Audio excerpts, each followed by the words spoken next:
Bonjour tout le monde, bienvenue, vous êtes sur KWZ TV Lozère, votre petite chaîne 100% lozérienne.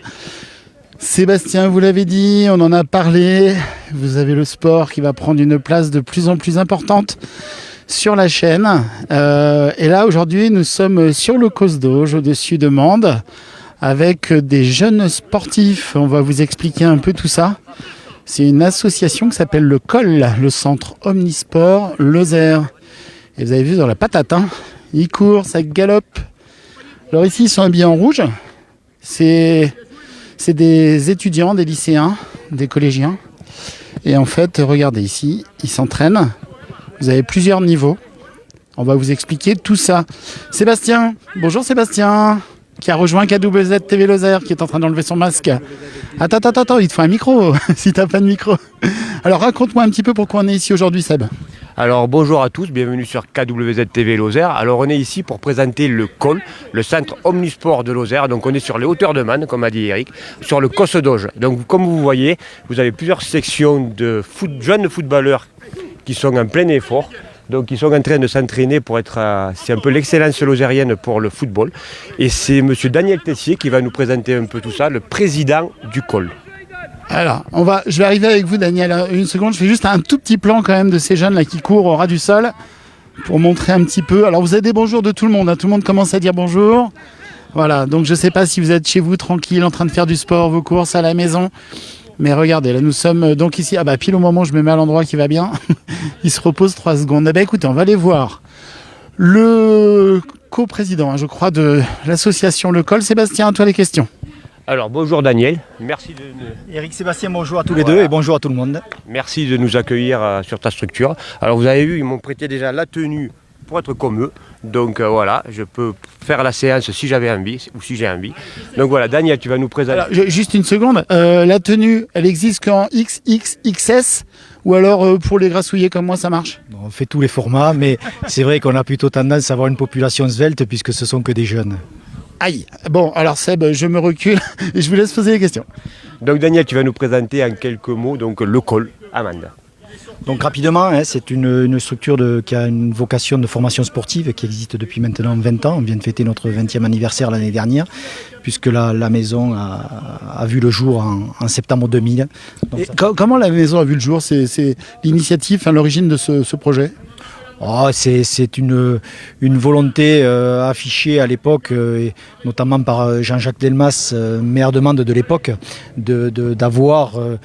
d'arrêter un petit peu l'évasion de nos jeunes à l'extérieur pour un choix de formation sportive et donc de créer cette maison pour faire qu'à un moment donné, les jeunes ne quittent pas la Lozère trop tôt, prématurément, en tout cas dès la sortie du collège.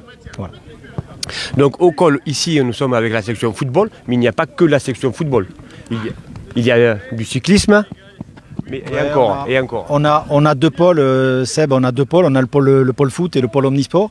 Donc le pôle foot, c'est aujourd'hui à peu près 120 garçons. Le pôle est exclusivement masculin. Le pôle omnisport avec du tennis, du cyclisme, du tennis de table. Et la section de trail qui a vu le jour cette année. Qui est là par contre avec une population mixte garçons et filles pour le pôle omnisport, ce qui n'est pas le cas du pôle foot. Alors demain je suis une famille, mon enfant veut faire du sport, veut intégrer le COL. Concrètement comment ça se déroule? Il y a des tests de sélection? On a à peu près 300-350 demandes de description maintenant annuellement.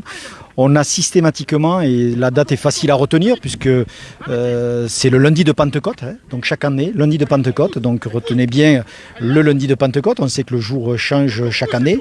Et c'est facile à retenir, il y a une journée de test, de sélection pour intégrer la maison, voilà, à la fois avec un double critère au départ, c'est celui de la qualité sportive évidemment, on n'est pas dans une logique de centre aéré, on a une vraie logique de formation sportive et en plus la double exigence à avoir un profil scolaire que je qualifierais le plus optimal possible et qualitatif, et puis une fois qu'on est à l'intérieur de la maison, vient tout de suite un troisième critère indispensable et indissociable des deux autres, c'est ce qu'on appelle chez nous les savoir-être, et évidemment avoir de bonnes jambes, une bonne tête, mais surtout un comportement le plus exemplaire possible.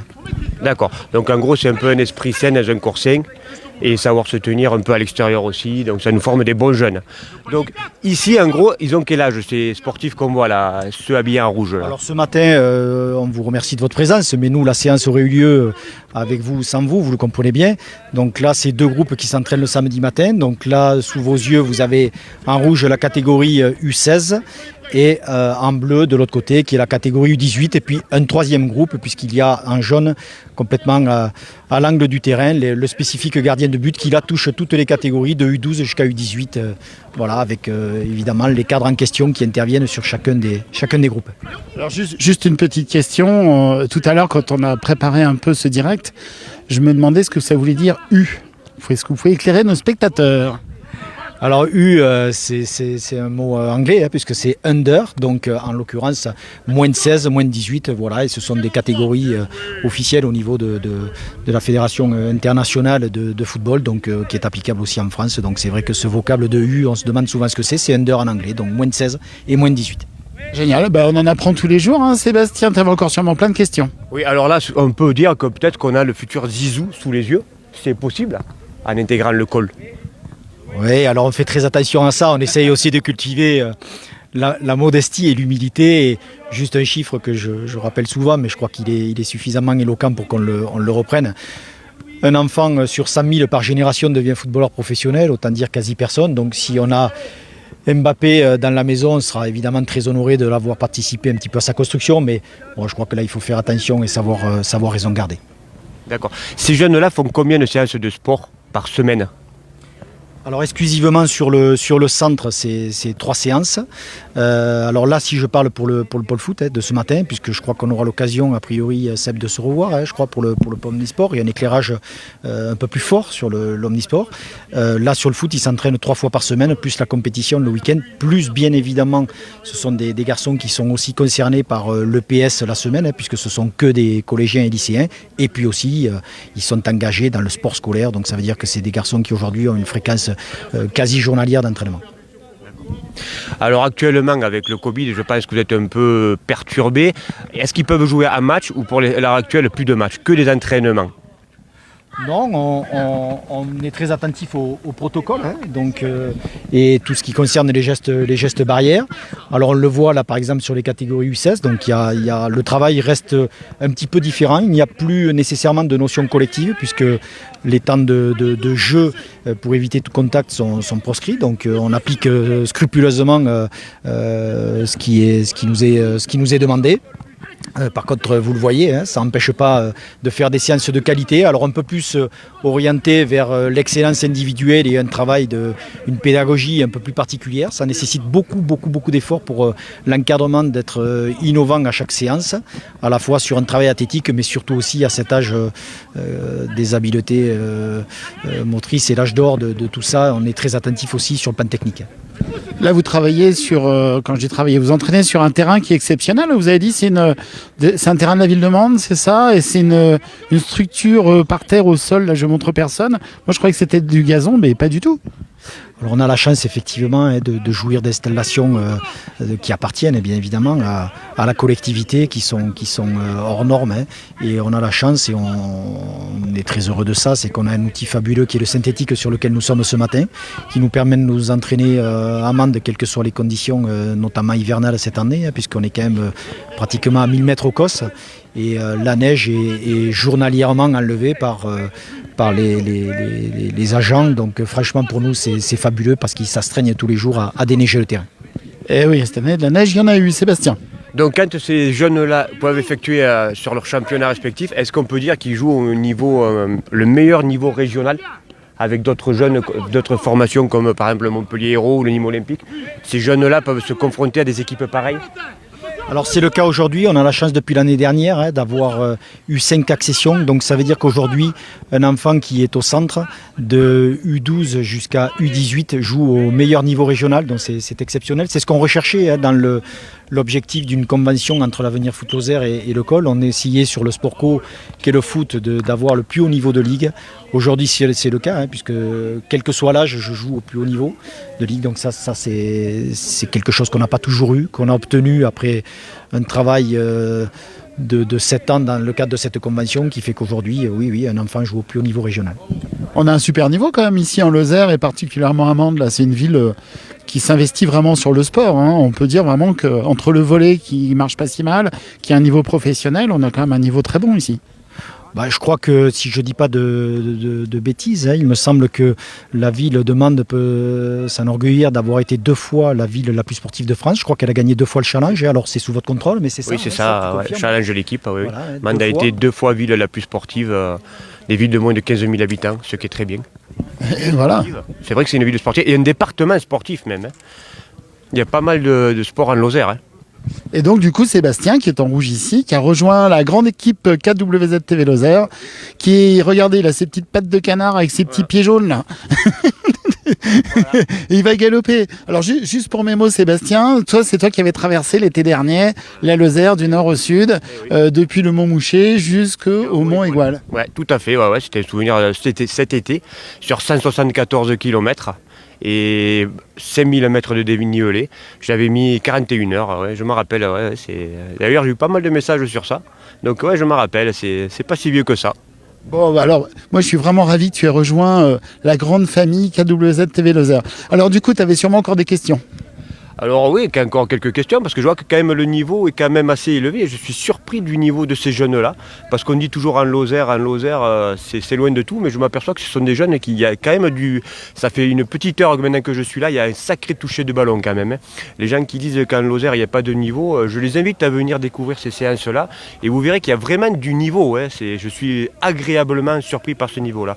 Vous regarderez les commentaires, il y a beaucoup de commentaires en ce moment en direct. Il y a Josiane normalement qui dit félicitations Sébastien, bravo, etc. Amande. Monsieur, on ne peut que être fier. Et puis, quels sont vos objectifs futurs? Je crois qu'il y a énormément de disciplines qui veulent rejoindre votre centre Omnisport Lozère, notamment. On est sollicité régulièrement, effectivement, pour qu'il y ait de nouvelles disciplines. Alors après, on fait attention à la fois de ne pas coller à un phénomène de mode éventuellement du moment. On fait attention aussi à ce qu'on ait une pyramide des âges qui nous permette de nous inscrire dans la durée, puisqu'on est dans une vraie dimension de formation sportive avec une vraie pédagogie, et il ne s'agit pas de satisfaire à un moment donné à l'intégration d'une section quelle qu'elle soit pour la fermer 1 an ou 2 ans après. C'est pas l'idée, c'est vraiment qu'on s'inscrive dans un plan pluriannuel de formation. Ça nécessite qu'on ait une pyramide des âges dans toutes les sections, donc oui, on est sollicité régulièrement. On a la chance cette année d'avoir intégré le trail. Je ne vous cache pas qu'aujourd'hui, d'ores et déjà, est à l'étude, sans que j'en donne nécessairement la discipline, mais est à l'étude l'ouverture d'une nouvelle section l'année prochaine. Je pense que c'est plutôt bien en bonne voie, mais en tout cas, on essaye d'avoir un petit cahier des charges qui permette à la discipline de s'inscrire dans la durée. C'est super. Sébastien. Alors pour toi, être en Lozère, est-ce que pour toi, pour faire du sport en Lozère, c'est un inconvénient ou tu as quand même des bénéfices d'être en Lozère? Exactement, c'est ce que dit une personne d'ailleurs tout de suite en direct qui nous dit ceux qui ne connaissent pas la Lozère ne peuvent pas connaître justement le niveau qu'on peut avoir ici. Je crois qu'on a toujours eu un écueil, moi à mon avis, je suis lozérien de souche, mais on a toujours eu l'écueil de penser que l'herbe était plus verte à l'extérieur et qu'on était, je dirais, inapte à la réussite.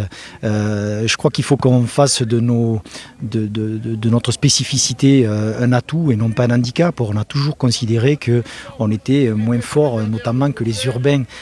Donc aujourd'hui, on a la qualité. Alors, on n'a pas de prétention non plus, c'est-à-dire qu'aujourd'hui, soyons francs, il faut qu'on fasse preuve de modestie, d'humilité, mais qu'on soit aussi conscient de nos qualités. Je ne vois pas pourquoi le Lozérien né à la maternité de Mende, puisqu'aujourd'hui il n'y en a qu'une, mais soit inapte à la réussite. Donc en tout cas c'est mon credo depuis 20 ans. Puis vous parlez des urbains, on est urbain 5. Allez hop, petite blague. Ok. Voilà, on a notre urbain. Qu'est-ce que les grosses évolutions, parce que ça fait 20 ans quand même déjà, c'est pas un club tout jeune, c'est un club qui existe une association qui existe depuis longtemps, qui a changé de forme au cours de ces 20 années. Mais quelles ont été les grandes évolutions majeures depuis la création justement de ce centre Omnisport Lozère et aujourd'hui? Je dirais qu'à la fois... Est-ce que le monde a changé en fait, le monde sportif? Oui, par la force des choses. Je dirais qu'en 20 ans, on a plusieurs éléments. D'abord, quand on débute en 2000, on arrive dans le paysage sportif lozérien qui est déjà installé. Donc c'est quoi cette structure qui se crée? Quelquefois, elle a été vue soit comme un concurrent direct, soit comme quelque chose qui ne durerait pas. Bon, on a débuté avec 27 élèves, je le répète souvent. Aujourd'hui, on a 300-350 demandes d'inscription annuellement et on retient à peu près, on essaye de ne pas dépasser ça, 180 élèves à peu près à l'année.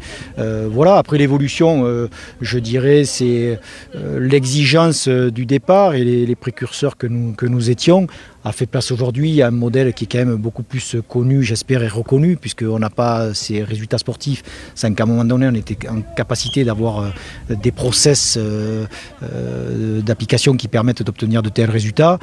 Ça, et puis donc une notoriété grandissante qui font qu'aujourd'hui, on est beaucoup plus sollicité. Après, sur l'évolution, oui, mais l'évolution sociologique normale, comme toutes les maisons, à laquelle on n'a pas échappé. Voilà. La jeunesse d'aujourd'hui n'est peut-être pas celle d'hier, mais bon, voilà, ça nécessite des adaptations à ça, comme le Covid aujourd'hui, par exemple. Est-ce qu'on n'irait pas voir un entraîneur par là-bas, tous les trois là? Enfin, je vous laisse, Sébastien, tu as peut-être des questions le temps qu'on aille voir le monsieur là? D'ailleurs, Daniel, tu me disais qu'il y a quand même des structures professionnelles qui ont toujours un œil sur le col. Donc, Oui, alors on a la chance depuis maintenant 3 ans d'avoir passé un contrat avec Montpellier Hérault, le MHSC, qui est quand même en Ligue 1, donc qui est notre club référent nous, sur la région et avec qui on a tissé des liens et une convention et un partenariat qui va... alors je ne suis pas là tout de suite... On va pas tout dévoiler tout de suite, mais bon. En tout cas, il y aura des garçons qui vont être mis d'ores et déjà cette année à l'essai au Montpellier Hérault. Alors, est-ce qu'on peut peut-être poser une question à l'entraîneur? Non, je sais pas si... On n'a pas de chance, on n'a que des Sébastien presque sur la pelouse. On va demander à Sébastien Surivet de couper un petit peu sa séance et de venir avec nous. Sébastien? Allez, on y va. Bonjour Sébastien. tu peux venir. Voilà. Bonjour. Bonjour, alors encore un Sébastien, bonjour. Bonjour à vous. Allez, on avait 2-3 questions à vous poser, on vous rend tout de suite à vos élèves. Voilà, on va parler un peu technique avec toi, Seb. Comment se déroule un entraînement au col pour les footballeurs? Ça commence par l'échauffement, ça se déroule comment? Ouais, alors il y a plusieurs phases, effectivement. Sur des séances comme aujourd'hui, où ce sont des séances assez longues, il y a déjà une mise en route, qu'on prépare un peu l'organisme, les jeunes. Ils se retrouvent aussi forcément, donc il y a ce petit démarrage de séance où on commence à se poser un petit peu, tranquillement rentrer dans la séance. Après, on est en 3 phases. Oui, la première phase avec un échauffement qui dure entre, on va dire 15 et 20 minutes à peu près, pour bien chauffer l'organisme. Ensuite, on a un corps de séance où on a plusieurs ateliers. On vient de terminer une phase un petit peu athlétique avec et du ballon et sans ballon. Et puis après, des phases de jeu. Où là, actuellement, là, ils sont dans un exercice avec de la finition et de la frappe avec des gardiens. Donc là, beaucoup de répétitions. Et puis surtout, là, un peu le plaisir de frapper, de marquer des buts, évidemment. D'accord. Alors, il y a une question qui dit, c'est quoi la compo? Là, je vous laisse répondre à ça. Alors c'est quoi la compo? Moi la compo ça me parle que quand on fait des matchs, quand on est en compétition. Nous là sur les entraînements on parle pas de compo. On est simplement par contre, on essaye de respecter quand même les secteurs de jeu, les défenseurs, les attaquants, les milieux, toutes ces phases là oui on y est très attentif. Après c'est la semaine, on élabore la semaine pour avoir une compo le week-end sur de la compétition quoi. C'est plutôt ça. Et pour en revenir un peu à tous ces jeunes-là, je pense que ce qui les fait avancer, c'est d'avoir des matchs. Ça les gêne pas trop de ne pas pouvoir jouer un match, non? Ils s'adaptent quand même. Ouais, alors c'est le mot. L'adaptation qu'on a créée là avec cette période-là, évidemment pour eux c'est un petit peu frustrant, on est bien d'accord. Mais en tout cas, ce qui nous concerne nous, en tant qu'éducateurs aussi, on a modifié nos séances, on a adapté, on a revu des programmes qui n'étaient pas évidents parce qu'on se disait que notre saison elle est programmée, on va faire ça à telle période et tout. Eh bien non, là on a tout revu et c'est pour nous aussi une vraie motivation parce que l'intérêt c'est de porter des séances attractives auprès des enfants, qu'ils comprennent que il n'y a pas que le match et que le jeu uniquement, il y a toute l'élaboration technique, tactique, athlétique qui fait partie de toute la palette du jeune footballeur. Enfin, auprès du col, c'est ce qu'on essaye de faire en tout cas. D'accord. Alors moi j'ai été surpris, comme je l'ai dit tout à l'heure, par le niveau footballistique de ces jeunes-là. Ils ont quand même un sacré bon niveau, je suis agréablement surpris. Et par la rigueur qui en découle. Il n'y en a pas un qui dit c'est super cadré, c'est super structuré. Je suis vraiment agréablement très surpris. Eh bien génial, on va vous laisser peut-être continuer avec vos élèves. Merci beaucoup, à bientôt. Merci pour l'accueil. Allez. Sébastien. Alors, on va peut-être aller voir un peu vers les gardiens de but là-bas. Et puis peut-être avoir un élève aussi, peut-être en interview. Voilà, pourquoi pas vers les gardiens de but. Alors, les gardiens, on les repère vite. Ils sont jaunes, on se croirait presque à Nantes, les jaunes canaris là-bas. On va aller voir un peu avec PA, l'éducateur sportif, et Souleymane. C'est ça, hein, Daniel, Souleymane et PA là-bas qui entraînent des gardiens. Alors on voit de suite que sur les gardiens, ils ne sont pas classés par âge, parce que c'est un poste quand même qui est un peu particulier, à part des autres rôles sur le terrain. Donc ça commence, j'ai l'impression, à peu près une douzaine d'années là, jusqu'à peu près 18 ans, on va dire le plus grand à peu près. Mais déjà, il y a du niveau parce que je vois que ça stoppe pas mal de ballons. Et voilà, donc on va voir un peu ce qui se déroule ici. Parce que le gardien de but, on peut dire quand même que c'est un rôle un peu ingrat en football, non? Parce que c'est un rôle super important et c'est jamais celui-là trop qu'on met en avant. Et puis c'est celui, si jamais ça coince, c'est lui qui se prend tout, quoi. Ouais, c'est un rôle ingrat, oui, incontestablement, parce que c'est le dernier rempart d'une équipe. Mais après, je dirais que c'est surtout un rôle spécifique et ça nécessite effectivement des séances complètement adaptées qui sont sous la direction de Souleymane, qui travaille en collaboration avec Pierre-Antoine Gallo. C'est aussi sympa pour les jeunes d'avoir quand même comme personne dans l'encadrement le gardien de l'équipe Fagnon. Donc c'est toujours évidemment un beau repère pour eux. Alors là, je vois 2 éducateurs pour 1, 2, 3, 4, 5, 6 jeunes. C'est quand même, on va dire un peu, c'est du luxe quand même, non? Parce que là, ils peuvent évoluer. C'est quand même assez agréable pour eux de... Disons dans leurs interventions aussi, tu l'as vu Seb, c'est qu'il y avait derrière sur le dernier groupe qu'on vient d'écouter des U16, il y avait les 2 gardiens de but parce qu'ils sont sur un travail devant le but. Les U18 qui travaillent à la droite là-bas ont également Clément Pagès, leur gardien U18. Donc c'est pas que parce que ça tourne. Donc au fur et à mesure, ils intègrent leur groupe où ils en sortent pour venir faire le travail plus spécifique et ensuite ils réintègrent le groupe. Donc Clément tout à l'heure était avec Souleymane et il est passé maintenant avec son groupe collectif sur le travail devant le but des U18. D'accord. Et comment on devient gardien en gros pour ces jeunes-là? Comment ça se déroule? Parce que c'est une question que je me suis toujours posée. Comment un petit jeune de 12 ans arrive à se dire moi je vais être gardien, plutôt qu'on parle souvent des attaquants, tout le monde je pense quand tu attaques le foot c'est marquer des buts. Alors c'est assez symptomatique, c'est que chez les petits, dans l'école de foot, on n'a jamais trop de difficultés à trouver un gardien de but parce qu'à un moment donné, le rôle étant justement un petit peu spécifique, tout le monde a cette aspiration à vouloir, ne serait-ce qu'au travers de l'équipement, d'avoir des gants, d'avoir un petit peu plus de reconnaissance, je dirais. Maintenant, très rapidement, ça s'estompe parce qu'évidemment, les jours de lourdes défaites, le gardien de but... Il s'en prend plein la tronche. Il s'est pris les buts et en plus, il s'en prend plein la tronche. Donc ensuite, rapidement, ça s'arrête. Mais il n'est pas que responsable s'il prend les buts. Non, bien évidemment, mais c'est la défense aussi des fois qui bien peut évidemment venir. À cet âge-là, tu sais bien, Seb, que c'est le dernier. Oui, c'est le dernier rempart. L'enfant l'entend pas tout à fait comme tu le dis. Jeune homme, venez avec nous. Votre prénom, c'est comment? Titouan. Alors Titouan, pourquoi tu choisis de faire cet entraînement de gardien? J'aime bien, ça me plaît. Mais mieux que ça. Ouais. T'en rêvais depuis tout petit? Pourquoi le rôle de gardien?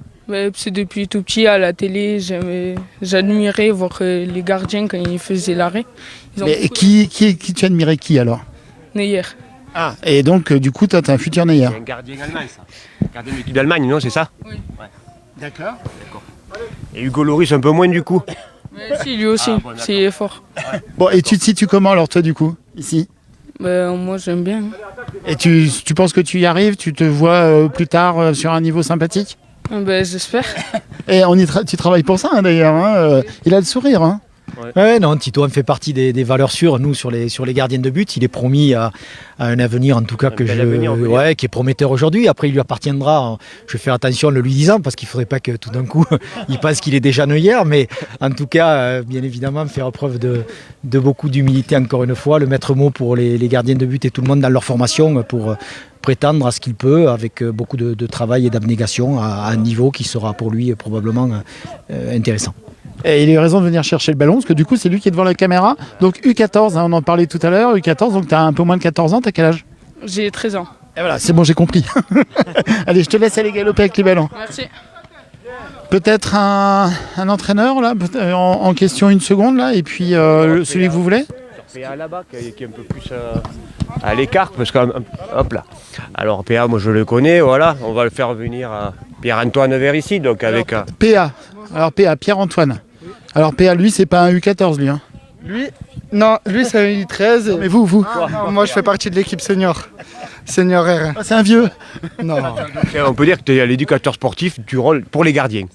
c'est ça, tout à fait. Donc je m'occupe des gardiens de la catégorie U12, U13 avec la responsabilité de Sébastien Massador. Et là, j'interviens sur les gardiens de but aujourd'hui. Sébastien, vas-y, parce que moi je suis totalement paumé là, hein, j'avoue, c'est chacun son secteur. Hein. Donc alors PA, dans ces petits jeunes-là qu'on voit gardien de but, est-ce que ça a déjà du niveau? Parce que depuis tout à l'heure je regarde, ça plonge, ça va arrêter, ça se bat quand même. Hein. Il y a quand même des gardiens en devenir là, non? Tout à fait. Bah, les 3 U13 jouent au plus haut niveau U13 et les 3 gardiens U14 évoluent au plus haut niveau régional. Ça veut dire quoi le plus haut niveau? Ça veut dire régional R1. D'accord, ok. Et C'est le plus haut niveau à cet âge-là. alors ça veut dire que par la suite, s'ils continuent de progresser professionnellement parlant, ils arrivent où? Tout dépend de leur progression. Là, à cet âge-là, ils sont encore beaucoup trop jeunes pour qu'on puisse dire quelque chose. Après, on souhaite tous qu'ils évoluent au plus haut niveau régional et pourquoi pas par la suite au niveau national. Alors pour les personnes qui n'y connaissent pas grand-chose comme moi, ça se passe comment? C'est des sélectionneurs au niveau national, voire même international, voire même régional, je sais pas, qui du coup qui arpentent un peu qui se promènent un peu comme le guide Michelin sur les restaurants et qui repèrent les futures étoiles, on va dire. L'exemple est plutôt bien choisi. Effectivement, aujourd'hui, le monde du football pro a beaucoup de scouts, donc ça veut dire que beaucoup d'observateurs. Hein. Aujourd'hui, les clubs pro cherchent à recruter le plus tôt possible, le plus largement possible, parce qu'on fait du foot partout, mais aller chercher un Thierry Henry aux Ulysse ou autre, bon voilà, ça veut dire qu'il faut des observateurs partout, ils en ont beaucoup, particulièrement dans le monde du foot, évidemment. Donc ils sont à la recherche de la fameuse pépite Mbappé. Bon, alors les pépites, vous êtes un révélateur de pépites aussi à votre niveau. Non, pas tout à fait. Après, on a des joueurs, on essaye de les faire progresser un maximum pour qu'ils puissent nous apporter le plus haut niveau dans nos catégories. Mais là, je vois toi, PA, tu prends pas mal de plaisir, parce que depuis tout à l'heure, j'observe, tu prends pas mal de plaisir à entraîner ces jeunes-là, parce que c'est un poste que tu connais bien. Toi, Oui. tu es le gardien de l'équipe première de l'AFL, c'est ça? Oui, c'est ça. Donc toi, je vois, tu prends pas mal de plaisir à entraîner ces jeunes-là. Je prends beaucoup de plaisir parce que déjà, ils ont d'énormes qualités et ils sont à l'écoute et concentrés. Ouais, il y a de la rigueur, c'est ce que j'ai dit tout à l'heure aussi avec Seb sur Rivet, il y a pas mal de rigueur, les jeunes sont à l'écoute, il y a du toucher de ballon, c'est vraiment très agréable de les observer ces jeunes-là, franchement, hein, c'est très agréable. Tout à fait. Mais- Alors, et le jeune là qui arrive là justement, tiens, venez par ici monsieur U17 là. Votre prénom c'est comment? Mathis Dumas. Alors pourquoi avoir intégré comme ça le centre Omnisport Lozère? Parce que c'était la structure la plus développée de Lozère. Et que en Lozère, si tu joues pas au centre Omnisport Lozère, moi je pense qu'il y a moins d'intérêt et c'est une bonne structure qui encadre beaucoup de bons trucs, quoi. Et vous avez démarré à quel âge ici? En U13, 12 ans. Eh ben, génial. Et alors vas-y Sébastien. Qu'est-ce qui te plaît toi donc, du coup dans la structure? C'est la rigueur, c'est l'entraînement, tu montes en puissance avec cette structure-là? Déjà, chercher le nombre de clubs qui s'entraînent pendant le confinement, le couvre-feu, il n'y en a pas 50 en Lozère. Avec le col, on peut s'entraîner déjà le samedi à 10h. Je pense qu'il n'y a pas beaucoup d'équipes qui s'entraînent comme ça en Lozère. Et nous, on a des adaptations qui sont vis-à-vis du lycée, vis-à-vis des horaires. On peut s'entraîner le mercredi et le samedi, même s'il y a le couvre-feu et compagnie. Donc c'est bon. Justement, j'allais te poser une question donc, sur tes études, sur le lycée. Tu arrives à cumuler le lycée, ta vie personnelle, familiale, plus les entraînements? Tu t'entraînes combien de fois par semaine, toi? Jusque-là, on s'entraînait 3 fois, le lundi, le mercredi et le vendredi. Donc là, avec le couvre-feu, vu qu'on finit souvent à 18h le lycée, c'est un peu plus compliqué, mais on arrive à s'entraîner encore 2 fois, donc une fois le week-end, une fois le mercredi. Donc c'est encore jouable, oui, moi j'arrive à cumuler les deux, et heureusement d'ailleurs. Je pourrais difficilement vivre sans foot, je crois. Alors il y a Aurélien qui demande si Mathis a été formé au Chastel, c'est ça? Ouais, j'ai été formé au Chastel. J'ai commencé juste là-haut, ouais, mais bon. D'accord, donc tu es un peu le régional de l'étape, là. Sur le Costodo, on peut dire que tu es le régional de l'étape. Et même plus, là je vois c'est écrit parce qu'en même temps les spectateurs réagissent, c'est marqué c'est le nouveau Mbappé, alors ça moi... Hein. Non, je suis le Mathis Dumas de Lozère, je suis ni... Tu as les pieds sur terre. Donc c'est très bien de garder les pieds sur terre, c'est très bien. Parce que c'est le principal, ouais, c'est ce qu'il faut. C'est très bien, ouais, c'est très bien. Et est-ce que toi les matchs ne te manquent pas trop? Donc du coup il n'y a pas de championnat, est-ce que c'est pas trop pesant? Ça va que je suis passionné, sinon j'en aurais marre de m'entraîner sans compétition, mais bon, j'accepte de m'entraîner sans compétition, même si c'est ce qui manque le plus, fêter la victoire avec les copains. on sait le faire et bon là on a du mal. Ah, la troisième mi-temps.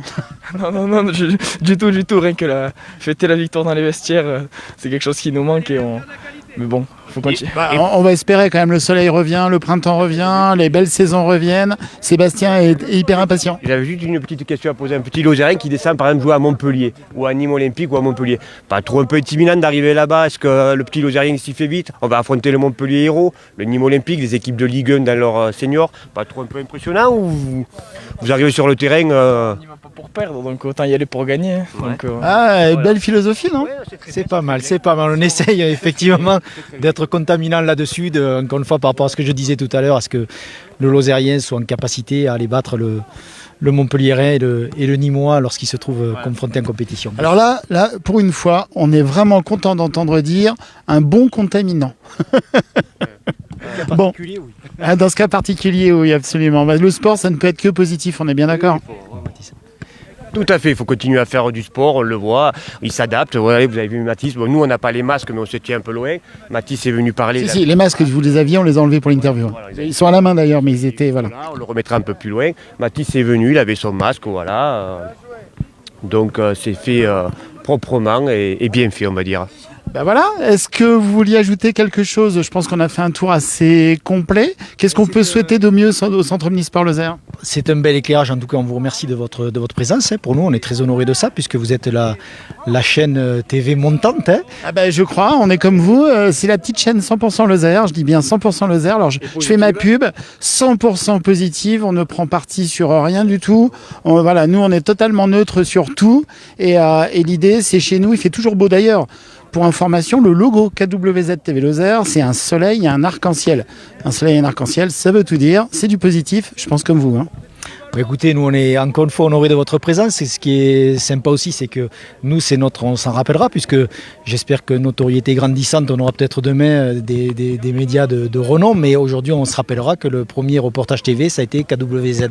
Donc, écoutez, merci beaucoup, mais on va sûrement aller même encore plus loin parce qu'on est vraiment en train de développer chez la chaîne des directs parce qu'on est aussi équipé pour faire du direct multicaméra comme sur les grandes chaînes. Dans ma carrière professionnelle, j'ai aussi travaillé pour Canal+ sur du sport pendant de nombreuses années. Donc être sur le bord des terrains, même si j'y connais pas trop comme Sébastien et comme vous, c'est vraiment quelque chose que j'affectionne vraiment beaucoup. Donc j'espère qu'on va se retrouver très vite, ça c'est sûr. Écoutez, à très vite. Après, ce que je souhaite, si je peux me permettre, sur la Maison Cole, c'est qu'il y a le pôle foot évidemment qui représente beaucoup d'élèves, mais Seb m'a promis que vous reveniez tous les deux pour faire un éclairage sur le pôle Omnisport. Donc évidemment, ils vous attendent avec impatience, comme vous montre les autres facettes de la maison. Et oui, avec ses petites pattes de canard, regardez, moi ça me fait rigoler parce que Sébastien, je l'adore. Hein. Avec ses petites pattes de canard là, qui courent et qui traversent la Lozère. Avec plaisir, Daniel, on reviendra avec plaisir. Et même plus que le Centre Omnisport, si vous êtes un club, une association en Lozère et vous voulez faire parler de vous, eh bien, contactez-nous, on viendra agréablement parler avec vous et présenter votre structure ou club, ou même sportif solo. Hein. Contactez-nous et on viendra à votre rencontre.